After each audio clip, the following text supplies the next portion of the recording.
Libertad de prensa no es solo poder hablar de lo que uno quiere hablar. Es poder hacerlo sin represalias ni hostigamientos.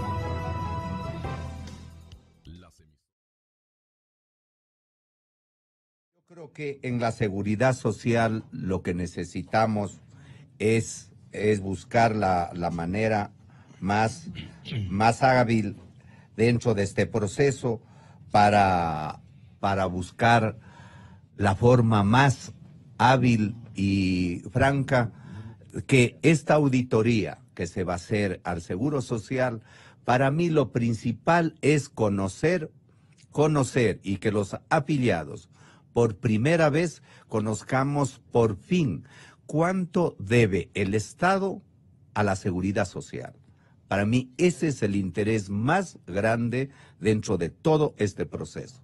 Segundo, cuántos ciertos empleadores, don Gonzalo, usted sabe, ciertos empleadores, porque no son todos, también deben, que han sido muy utilizados muy malamente. Cada gobierno les ha venido donando y donando, o condonando, digamos mejor, fondos que ha sido de los asegurados dentro de este proceso, que es otro de lo que queremos saber, qué es lo que realmente está. Tercero, para mí, lo principal para los afiliados y los ecuatorianos es cuánto se invirtió en los hospitalarios, que el señor Correa hacía inauguraciones 3 veces, 4 veces en cada hospital, cuando empezaba después a medio hospital dentro de eso. Eso es lo que queremos saber. ¿Cómo se compró todo el equipaje? Porque con los mismos materiales, con las mismas maquinarias, esos mismos se iba inaugurando en los otros hospitales. Eso había denuncias. Usted recuerda que en estos medios... Era, dice usted, la misma tecnología que era llevada de un lugar a otro para... Pero si eso se conocía por la misma televisión, por los mismos medios de comunicación, que gracias a ustedes nos ayudaban a conocer dentro de todo ese proceso. Eso es lo que para nosotros queremos saber. ¿Cómo fue esos créditos? Aquí se ha dicho por el doctor Morales, ¿cómo se hizo las inversiones en compras de medicinas? Porque ahora el mal tratamiento que nos dan en entregarnos una medicina a los afiliados, esas cosas es lo que sinceramente queremos conocer. Los afiliados activos, los jubilados, todos los ecuatorianos, porque el Seguro Social, yo creo que es un imán que nos une a todos, sin excepción, y lo que queremos es eso. Y por ello es lo que estamos tratando de estar juntos aquí para defender a la seguridad social. Una visión general. Hoy es Día Internacional del Niño. Vea qué linda coincidencia. Y permítame saludar a todos los niños de mi país y a todos los niños del mundo. Antonio Machado decía que los niños son la sonrisa de Dios en la faz de la tierra. Mire, la seguridad social es una política pública. Y siendo una política pública, no solamente le interesa al Estado, le interesa a la sociedad y le interesa en definitiva al ciudadano. Por eso es que no puede haber un Estado moderno si es que no hay un sistema de seguridad social eficiente y solidario que permita cumplir con la gran meta de cualquier sistema de seguridad social, que es cubrir las contingencias propias de la condición humana, que no pueden ser resueltos por la caridad pública ni por otras formas de asistencialismo, tienen que ser resueltos por acciones públicas institucionales, respaldadas por leyes y por la eficiencia de las instituciones. Por eso es que ningún gobierno puede desvincularse de la seguridad social, porque significa que es la base de la convivencia civilizada entre las personas, las instituciones intermedias y el Estado. Lamentablemente, en el país no gobernaron las leyes. Las instituciones se sometieron a las necesidades del poder. Y entonces, desde el poder, implementaron cambios en la legislación de la seguridad social y en acciones administrativas que han logrado que el IES sea una institución que nunca quiso ser lo que es. Y entonces, en conquistas de la seguridad social que se implementaron en una era por afiliados y por jubilados, lo borraron en una hora de improvisación, de discrecionalidad y de abuso. ¿Qué propone para esta jornada ideada por el señor Contralor General del Estado para establecer la verdadera situación de la institución? Yo creo que la iniciativa del señor Contralor es una iniciativa positiva. Como bien se ha dicho en este foro, no es que la Contraloría está resignando sus facultades a hacer auditorías de la seguridad social en el órgano que administra como rector. Nosotros vamos a acompañar con nuestras opiniones, con nuestros criterios, para que estas auditorías tengan una respuesta positiva ante la ciudadanía. Se ha dicho que hay 27 organismos de la Contraloría que están auditando en los seguros que administra el IES, en los estudios actuariales, en infraestructura hospitalaria, en equipamiento y en medicinas, inclusive en el seguro social campesino.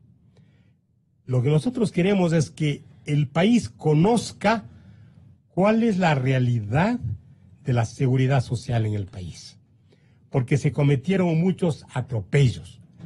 Se suspendió el 40% del fondo de pensiones, se dictaron resoluciones invocando la falta de un reglamento que han puesto en la incertidumbre al afiliado y al jubilado. Mire, yo presenté como ciudadano una demanda de inconstitucionalidad en la Corte Constitucional respecto a la resolución 554, que cambió la base de cálculo de las pensiones de jubilación.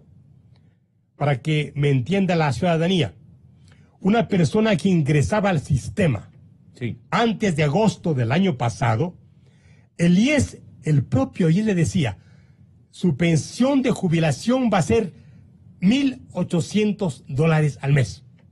Pero este señor se jubiló después de la vigencia de la resolución 554 en el mes de enero de este año, y el IES le dice, su jubilación es $1,100. Cambió del sistema aritmético al sistema geométrico. ¿Y por qué? Si él aportó toda su vida para tener una digna pensión de jubilación. La crisis económica y financiera de la seguridad social no puede caer en los hombros de quienes aportaron toda su vida para tener una digna pensión de jubilación. El tema de la seguridad social cobró mucha importancia en el periodo de entreguerras. Ya dijo don Marco Proaño Maya que en el siglo XIX la situación de las personas que se encontraban en alguna contingencia negativa tenía que ser resuelta por la llamada asistencia pública, cuando no del asistencialismo privado, las iglesias.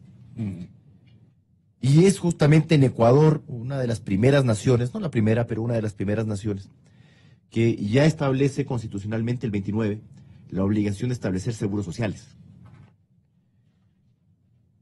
Y fue en la Jefatura Suprema de Federico Páez que se establece el Instituto Nacional de Previsión.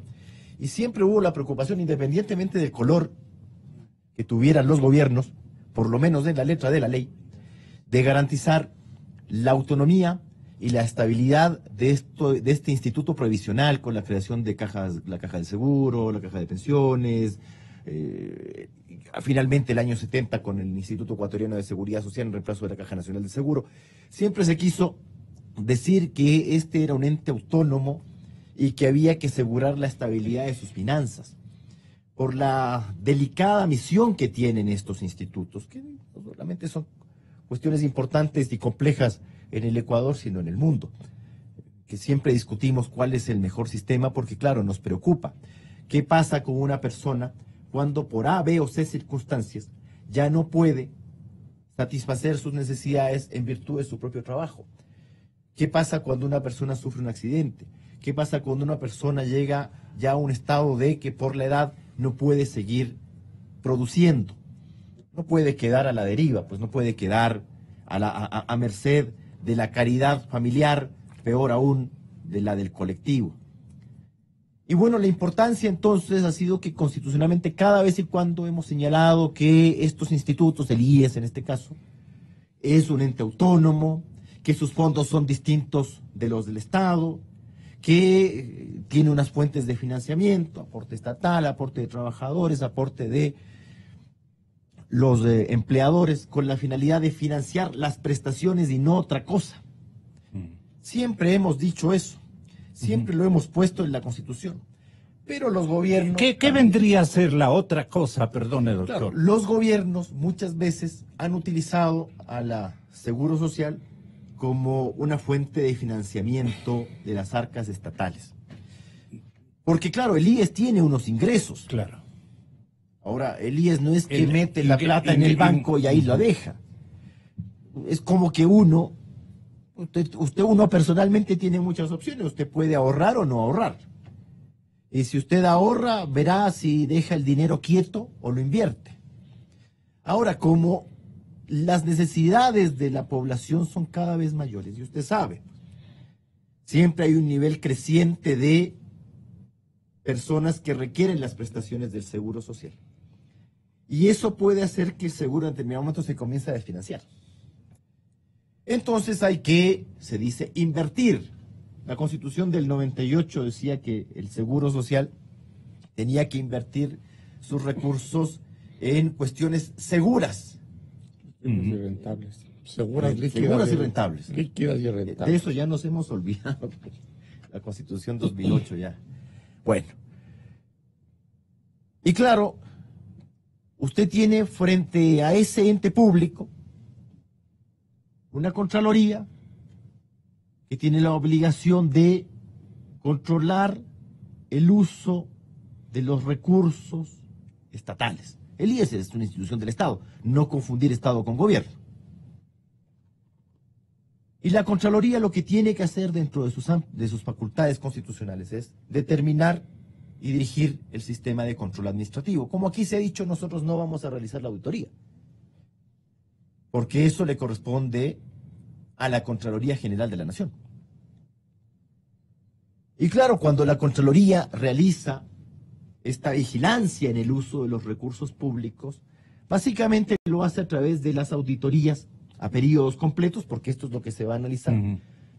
Porque además usted tiene una restricción en la ley de la Contraloría, restricción que podemos comentarla, pero ahí está, de 7 años, y por lo tanto la revisión va a comenzar desde el año 2012, no de antes. Y además va a realizar exámenes especiales respecto de actuaciones en concreto, que eso es lo que hace Contraloría. Y la Contraloría tiene por finalidad entonces realizar ese control fundamentalmente en 3 ámbitos. El financiero, destinado a conocer las cifras de los estados financieros, evaluando el desempeño institucional en esa materia. El control de gestión, que también podemos comentarlo por la enmienda del año 2015, con la finalidad de conocer la efectividad, la eficacia y la economía en el cumplimiento de las funciones del ente público. Y por último, la auditoría ambiental. Aquí comienzan los problemas, tal vez, porque se dirá, en la enmienda 2015 se pretendió eliminar el control de gestión.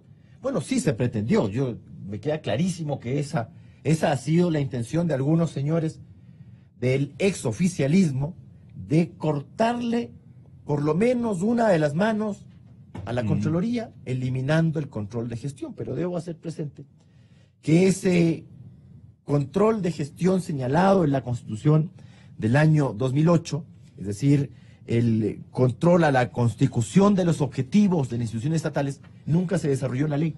Es decir, la ley de la Contraloría, que es del año 2002, obviamente nunca desarrolló esta norma que luego fue eliminada en la Constitución. Es decir, el control de gestión no se ha eliminado. Es decir, en la ley se mantiene esta cuestión de controlar la eficacia de los resultados institucionales en el uso de recursos. Bueno, nuestra obligación como veedores es eso: vigilar que los equipos de auditoría cumplan con esta misión tan importante que tiene la Contraloría. Es decir, no cometer excesos, ciertamente, pero tampoco incurrir en omisiones. El camino es lo que tienen las instituciones. El Seguro Social tiene todas las cifras. El Ministerio de Finanzas tiene todas las cifras.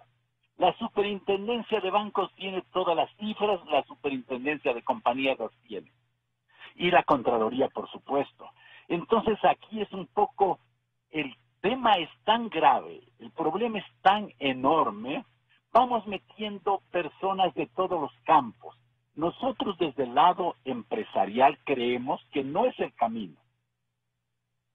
Nosotros creemos de que hay una forma responsable de que las instituciones tomen a cargo, porque además no es difícil saber, por ejemplo, cuánto dinero le debe el Estado al Seguro Social. Está en papeles, se firman papeles, bonos, CETES y otros documentos, contratos de obligaciones que están allí. Hace poco, el día de ayer, yo le comentaba al doctor Marco Proaño Maya, una comisión que se estableció en los años precedentes al Correato, en el año 2006, y 7 también, porque ahí participó el señor Patiño y el señor Correa, sobre la deuda, y ya se sabía la deuda. O sea, no es un problema de no saberlo. Lo que dijo Francisco Huerta es correcto. Esta no es una auditoría, es un acompañamiento.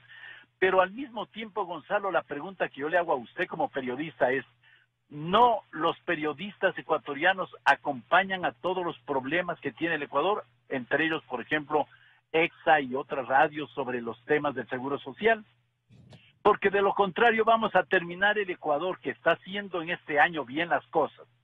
Hay muchas cosas buenas que están ocurriendo en el Ecuador. Vamos a terminar con 30 comisiones de 14 o 20 o 50 personas y de pronto todos somos parte de la comisión y a la final las instituciones que son las responsables de hacer las cosas no nos dicen nada, o si no nos dicen es que los comisionados nos dijeron que estaba bien.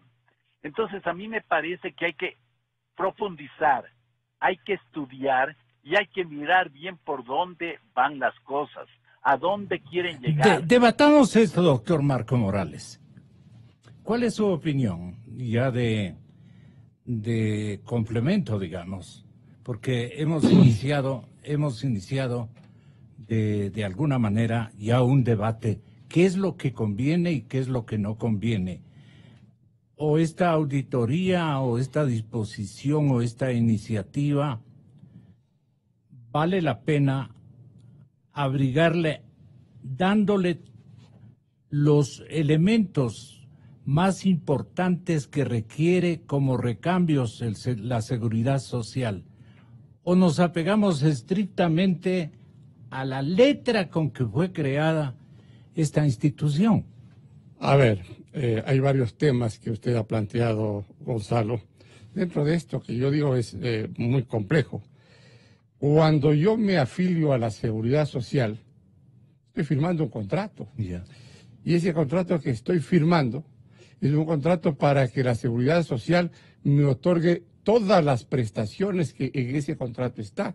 Además, cuando firmo ese contrato, estoy señalando mi aporte es de tanto. Yo de mi sueldo voy a aportar para la Seguridad Social aproximadamente el 10%. Pero ojo, también acompaña a mi empleador en el pago de ese beneficio de seguridad social que yo tengo, como cuando contrato cualquier seguro. Y entonces se hace para estos seguros desde hace más desde el año de 1942, cuando se hicieron los primeros exámenes e informes actuariales con Peter Tullen. Entonces se dice el aporte de tanto es para pensiones, 9%. Claro que del 9%, por arte de Birley-Birloque, le sacaron y le dejaron en menos del 3% para dedicarle a salud. Es decir, hay un despropósito en el manejo actuarial de los fondos para cada uno. Eso sí hay que protestar, y eso lo hemos protestado mucho. O vamos a dar el beneficio de seguro de salud a los hijos del afiliado. ¿Y en dónde está la contraprestación? Ojo, yo cuando me afilié yo.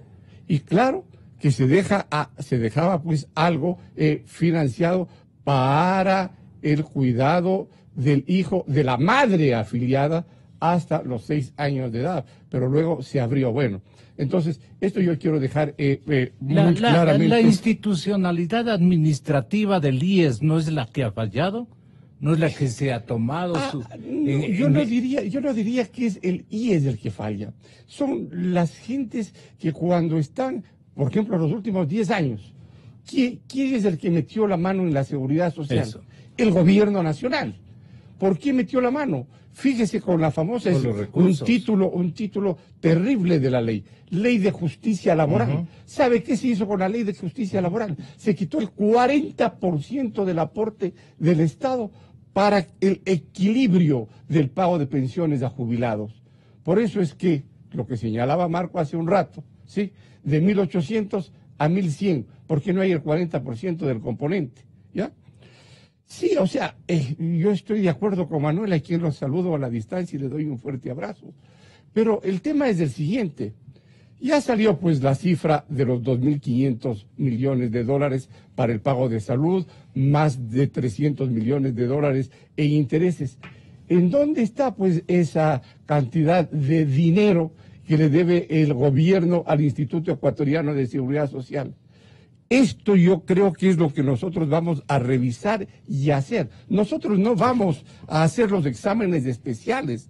Yo no voy a hacer ninguna auditoría dentro de este proceso. Vamos a ver, y con nuestra experiencia vamos a decir, aquí me parece que tal cosa no es así. Por ejemplo, allí sentado con nosotros en este grupo está Solón Espinosa, que ustedes conocen, que es un prohombre en el Ecuador y que está a cargo de Solca. Él conoce pues perfectamente además, cuál es el Contralor General del Estado. Cuál es el precio de construcción hospitalaria y cuál es el precio de equipamiento hospitalario en hospitales de alto riesgo, porque él no maneja hospitales de ginecología. No digo que en ginecología no haya riesgos o quiero disminuir, pero el cáncer es lo que se maneja en Solca. Y con todos los equipos de primer nivel, ¿cuánto cuesta allí y cuánto es lo que le costó a la Seguridad Social? Eso nomás es lo que vamos a ver, es decir, a estar observando y diciendo, ¿dónde están poniendo estas cifras? Pero lo fundamental de lo que estamos tratando en el día de hoy, y creo que es histórico, como lo dije al señor Contralor General del Estado cuando me invitó a participar como también veedor, es histórico lo que la Contraloría hace. Por esa razón no tengo realmente ninguna coincidencia y todo lo contrario, estoy totalmente en desacuerdo con lo que dijo el doctor Vivanco. ¿Pero ganó o perdió la institución con el cambio de moneda? La institución prácticamente tuvo un golpe económico muy grave porque por obvias razones prácticamente el patrimonio de la institución, que estaba exclusivamente en ese momento en el proceso del cambio de moneda, prácticamente resultó la más afectada para las prestaciones. ¿Por qué, doctor? Porque simplemente los aportes se hacían en sucres y prácticamente luego las prestaciones comenzaron a ser en dólares. Entonces, eso originó necesariamente un profundo, yo diría, una depreciación muy fuerte. Así es, a lo que corresponde el patrimonio del sistema de seguridad social. Pero yo considero que eso necesariamente, como se puso una vigencia del salario básico unificado, acordaráse que eran $4, porque llegó prácticamente a una situación sumamente grave el cambio entre sucres y dólares, que prácticamente quedó en $4 el salario básico unificado, y así prácticamente con el transcurso del tiempo podríamos decir que se ha ido estabilizando la seguridad social. Pero lo que yo dije en su... Perdón, doctor Viteri. El que afirmó lo que usted menciona y le atribuye al doctor Ollarte fue el doctor Vivanco, no el doctor Ollarte. Una rectificación que vale la pena la considere y le practique. Sí, efectivamente, estoy absolutamente claro en lo que usted acaba de decir, pero yo me refiero a lo que el doctor Vivanco hacía referencia de que no era muy importante la participación de 14 veedores en un proceso en el que se va prácticamente a investigar una situación que lo dije en su radio y lo he dicho en muchos otros medios de comunicación, lo que nosotros, a algunos les pareció exagerado, la quiebra de la seguridad social que puede comenzar a salvarse a partir del próximo año, cuando ya se reincorpore el 40% al patrimonio de la seguridad social. Entonces, hay que pensar que hay aproximadamente 5.000 millones que se le han restado con la eliminación del 40%. Y además, una grave afectación al fondo de pensiones con la resolución 501, que la hizo justamente el gobierno de Correa con el expresidente del Consejo Directivo. Los dos armaron la ley orgánica de la justicia laboral para eliminar el 40%. ¿A quién se refiere como director? A Richard Espinosa, que estuvo, inclusive tuvimos un debate ante usted ahí en la radio. Y luego este señor fue el que con clavijo, por la negativa de la vocal de los asegurados, con clavijo aprobaron la resolución 501, pasando los valores del fondo de pensiones a salud en una situación emergente. Sí, pero la ley lo prohíbe, el artículo 122 de la ley de seguridad social prohíbe, y además antes esto hicieron de una manera tan calculada, antes se penalizaba el traspaso de fondos de uno a otro. ¿Y qué hizo Richard Espinosa con el gobierno de Correa? Primero, en el Código Orgánico Integral Penal eliminaron esa responsabilidad penal, ese delito, que era el pasar de fondos de pensiones a salud, para luego, ahí sí, avalizar prácticamente la resolución 501. Entonces, la situación de la seguridad social en este momento requiere de que efectivamente la Contraloría haga una verdadera investigación actuarial de todo cómo se encuentra el sistema de seguridad social, y nosotros, como bien han dicho los compañeros que están ahí interviniendo, nos tenemos que entrar a colaborar y a inclusive en un momento determinado llegar a emitir opiniones para que pueda conducirse de manera más eficiente, permítame decirlo, señor periodista, lo que representa la seguridad social para las futuras generaciones, porque estamos ya en este momento jubilados, podemos sobrevivir unos años, pero las futuras generaciones, con el golpe de los 5.000 millones que le restaron al patrimonio de la seguridad social hasta el 2019, prácticamente esa situación solo puede solventarse mediante una verdadera reforma al sistema de seguridad social para que pueda salvarse el sistema, salvarse la sostenibilidad que nosotros hemos dicho de la seguridad social para las futuras generaciones, porque en este momento, les digo con mucha entereza, y lo admitió en la declaración que es el presidente del Consejo Directivo, están tomándose los recursos de las reservas, o sea, los aportes de los afiliados que no están en edad de jubilación para poder pagar las pensiones. Entonces, la situación es sumamente grave, y por esa razón yo considero, y reitero nuevamente, contrariando lo que decía el doctor, el ex vocal del Consejo Directivo, justamente que esta participación nuestra y la auditoría que está haciendo la Contraloría General del Estado va a ser histórica para poder salvar el sistema de seguridad social.